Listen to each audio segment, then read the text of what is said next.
ربيع الأول زور الأتقياء كلو جنسا إتنيكو حاميمون دولي الجنة قولي شاكر سفر جهتورا أدوني زنف شوري ميشاني كيسا تطرو مكرب الثاني مهني مقتلى زود الساكي سفر جهنم هادمنا الهيبات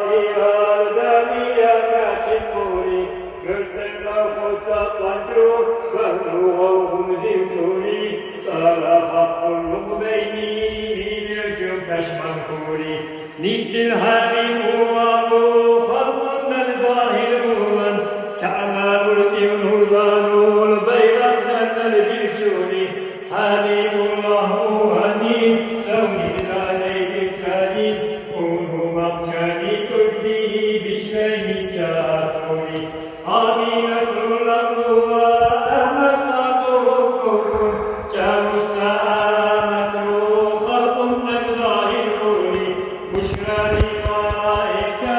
Muharrimna Camlukun Sövün Meyvalic Minnan Kakkanutun Ulavi Es-salatu aymakun Aminet Haşman Kuli Malaiktul Al-Kadir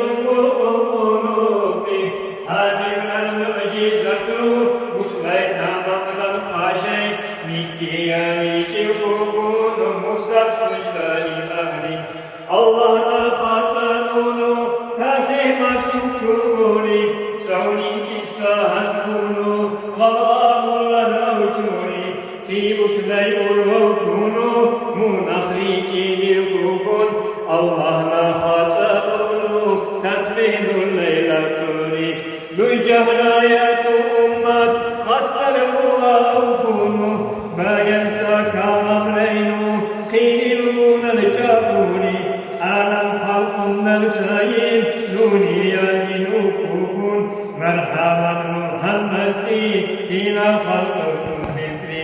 Habibullah kununu Merhaban diyurudi Dijuva bilcummatan Sünnetler kunuburi Mevcunu eşkelidu Cumamunen öcilcan Teveccüh kamil bunu Merhaba her zamanca Her halufluğun Cufunda cevabluğun Habibu ceysalidi Mevcusta hadisuri Tinsa kutsu kamillu Cu'is merhaba ucin Habib bin zamandani Culatun muqabikun Beklik rüşşavdil kunu Çağukra habib ucin Bir kamil sağlat kavkun Nuhruna hat kavkukun Dünyavi akkanudu